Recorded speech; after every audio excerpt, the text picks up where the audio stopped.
The words environmental, social, and governance, also known as ESG, has taken on a much more urgent relevance during the pandemic. There's been a growing awareness about the systemic risks that we all collectively face as a society, such as our rapidly changing climate, social inequalities, and really our unwillingness to keep the status quo. Joining me today is Andrea Barrack. She's Global Head of Sustainability and Corporate Citizenship at TD, and she's here to talk to us about all the ESG initiatives that she's been up to, and she's been busy. Andrea, I want to start off with just maybe at a high level. Can you talk to me a bit about how ESG factors into the workings of the bank? Because it's a big place. Yeah, sure. Thanks, Kim, for the question. You know, TD prides itself on being a purpose-driven bank, and we recognize we have a role to contribute positively to environmental and social issues that are in our communities and also globally. Our ESG strategy is an all-in bank effort to serve our stakeholders, shareholders for sure, but also our customers, employees, and the broader public sphere. And so it influences how we run the bank, the types of products and funds we might offer to our customers, the advice and financing we deliver to clients, and the daily work needed to build a diverse and more inclusive workplace and society, the way we approach risk management. And so it's that. And then it's also our operations, things like our real estate footprint and our supply chain. And I would say it's really about how we execute our vision to try to be the better bank. There's a lot to unpack there, and I am going to. But before we get there, I've also noted that you have just put out three big reports, because I know I've had a chance to take a look at them, that talk to ESG and talk about how you create this values-driven business that you're just talking about. So maybe you could just tell me a bit more what you mean by that. Sure. We actually consider it a suite of publications that try to provide clear examples about how our purpose drives our accountability to do what's right for today and also for the long term. And we're committed to driving value for our customers, colleagues, and communities in ways that accelerate positive, equitable change and contribute to making the world around us a better place. And so our ESG report focuses on our ESG performance and how we embed that across our business. We also have a TD Ready Commitment report highlighting the progress and impact TD has achieved through the Corporate Citizenship platform, focusing on things like we've talked about before: financial health, social inclusion, equitable health outcomes, and the environment. And the two reports kind of tell the same story of impact and purpose, but the difference is they tell it to different audiences and they tell it in a slightly different way. And so the ESG report is designed with the interests of investors in mind, follows best practices in terms of standardization, benchmarking, to help investors compare and assess our ESG performance against others. Whereas the TD Ready Commitment report, it's written more for the general public, our colleagues, our customers, people in the community. And we have a stronger emphasis on community and employee stories.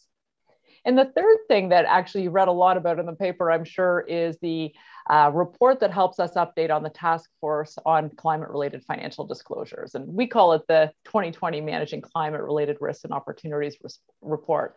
And it really shares how at TD we're continuing to embed climate-related considerations into our business as part of our broader commitment to environmental transparency and accountability. How do you prioritize given the breadth of what you just talked about? Yeah, well, you know, strategy is all about choices. And I would say that's definitely true for ESG as well. You know, focusing on fewer things that matter more is going to help us make more meaningful change. So each year we do a materiality assessment that uses internal and external data points to help us understand what issues are most relevant to the business we are in and the geography in which we operate.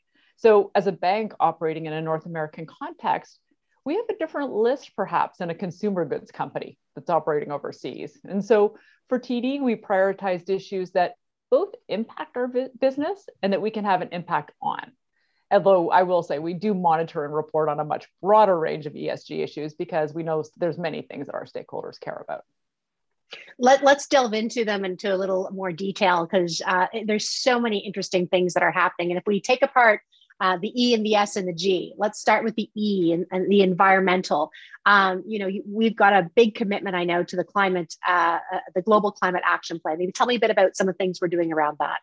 Sure. And as I said, you know, I mean, climate change is an urgent environmental and business challenge. And so I think TD's taken decisive action through this ambitious climate action plan to directly contribute to a more sustainable and prosperous future. And it's actually building on strong progress and leadership that TD has had, reinforcing our commitment to deliver growth for sure, but also protect the planet. And in this, we aligned to global commitments on climate change. And we recognize that we do have an important role to play, but we have a role in partnership with our clients who are also setting their own climate targets. And so through these efforts, we set a net zero target for 2050. And we want to lead in the low carbon economy by supporting our clients through their own transitions to a net zero future, offering our investors ESG focused products that meet their values driven and financial goals, identifying new growth industries and segments and addressing their financing needs. And we know part of this puzzle is figuring out what's the innovation in science that's going to unlock the solutions we need to solve this problem. So there's a whole package of things that we're doing together, but certainly setting that target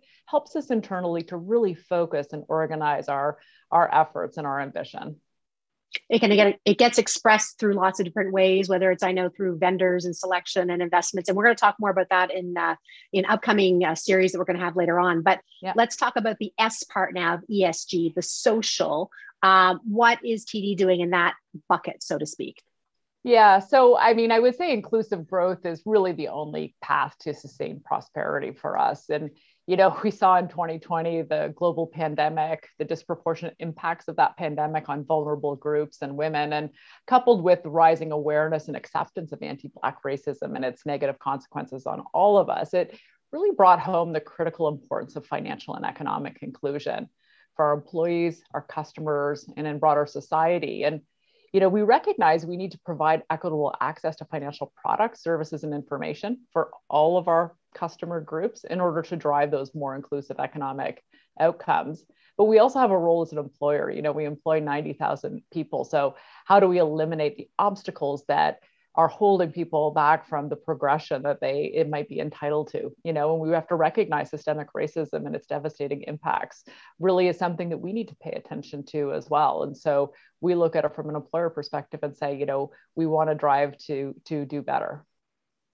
The last piece is governance. And it's one I don't think the mainstream media kind of grabs onto as much. And I think it's so important. So tell me about where, again, what you're supporting and pushing on the G side of ESG. Yeah, I would say governance really underpins all of ESG. If you don't have that as your platform, it's hard to go much further with the S and the E. And so, we've recognized that we want to build a culture of accountability and transparency because that's going to accelerate the product. So, we have our most senior leadership and our board really engaged in this topic and ensuring appropriate accountability and oversight. And then, how does that cascade down into the organization? And so we're aligning our ESG framework and embedding the principles across the enterprise. Part of that's by measuring and delivering on outcomes through enhanced reporting and disclosure. Transparency is key in this. We want to communicate our progress and our challenges. It's, we're all on a journey here and we're not perfect, but we want to be as upfront about that as possible. And then figuring out how do we actually tie, incentives and rewards and to motivate change and entrench accountability in our organization. And we were, quite proud that this year we actually tied ESG factors to our senior executive compensation. And that's just one way in which we're starting to embed ESG in our governance. Well, it's great to get the overview with you, Andrea. And thanks so much for telling us about it. No, thanks for the invitation.